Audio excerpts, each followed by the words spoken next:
Okay, so we're talking about the jumping at the first offer. What are your thoughts on that? Yeah, the biggest mistake people make is that they just don't negotiate at all. The book's Negotiating Your Salary, How to Make $1,000 a Minute. You can get it on the website, salarynegotiations.com. And it's like a special report on salary negotiations. It focuses on 5 rules, 1, 2, 3, 4, 5, and if you do the rules, you'll do well at salary negotiations. You may not get everything you want, but you won't leave anything on the table either. So the biggest mistake people make is they don't even do rule number 1. They just don't start any kind of negotiations. People say this is what it is, and they go, okay, that's what it is, and they take it. But in your opinion, how many percentage-wise could, if someone did try and negotiate, then, in your opinion, how many times would they be able to increase that offer? Well, I think a rule of thumb is you can always do 10% better than what you're offered. And if you just think about going to the store and buying something, if there's a couple stores, if it fits within 10%, you're not going to worry one way or the other about whatever you're buying. And that's the same with when employers make an offer. They don't start at the top of their range. They give themselves a little leeway, and it's roughly 10%. How does the job seeker accomplish that? Is it simply just saying, let me think about it more, and then call the employer back in a few days, say? Well, the rules are to negotiate it right there. I mean, the rules briefly, one is to postpone even talking about it until you get to the point that there's an offer, because until they're really ready to deal, you're just negotiating against yourself. Right? Until they've picked you as the candidate they want, you don't have any leverage. Rule number 2 is to let them go first. Rule number 3 is to be quiet and see if just by being quiet you can increase the offer. And rule number 4 is to come back with your research response, and 5 is to clinch the deal and deal some more.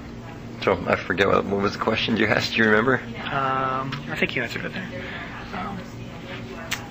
In the back cover here, it says specific phrases to memorize that will boost your offer 10% or more.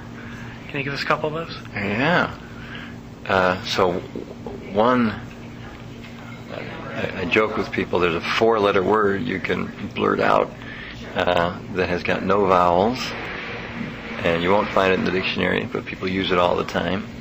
When you're made an offer, somebody says, well, we were thinking of $75,000 to $80,000, and you repeat $80,000, and then you say the magic word, and the word is HMMM. 4-letter word, no vowels, not in the dictionary, but everybody uses it. And if that's all you do is just don't say anything, just shut up, that's a good phrase, just shut up. And in that silence,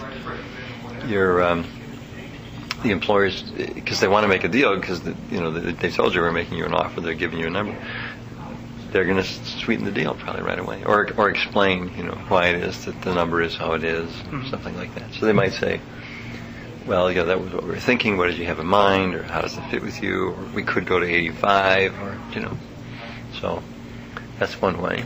Okay. Now, if you're already employed and think you're underpaid, how can you get an employer to get them to give you a raise?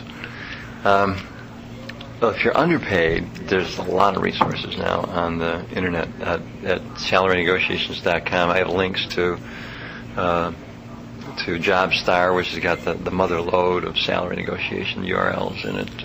Is that jobstar.org? Jobstar.org, and then salary.com, payscale.com, careerjournal.com. Those are the big top 4.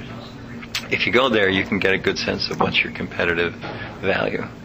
And sometimes it's hard to really pinpoint. A lot of times nowadays people have jobs that aren't easily categorized. I partly market, and I partially do personnel, and I partly do sales. So sometimes it's hard for people to. But if you get enough parameters, you can find out what it is. So that's one. Is just find that out. Right. And 2 is be a star where you are. Make sure you're doing great work. And 3 is target how much you want. Set up a conversation with your boss, and in the conversation, tell him that that's what you like, and if you can't, and is it possible? If he says, well, we can't do that, then you say, well, I know you can't do it today, but what can we do about making this happen in the future? And clearly, if you're really underpaid according to the market, you want to say something or other about, I'm loyal, I want to be here, I want to work with you, etc. But, after a while, if people keep calling me, with companies that are making more money, or I see people making more money, it just, makes it hard to keep that loyalty. So it's kind of like a veiled threat. Right. If you don't get the money, you'll leave, but that's, you don't Is say it good to go to way. these resources like salary.com, stuff like that, and print out the information about your field? Yeah, when you show bring it to your stuff in, manager? yes. Does that work good? Black and white on paper still holds a little sway. We're talking in 2006 here, but someday maybe a piece of paper won't be worth the paper it's printed on or whatever that is. But nowadays, something in black and white that you give people, they go, oh, substantial. Okay. Well, I appreciate your time today. Again, the website is salarynegotiations.com.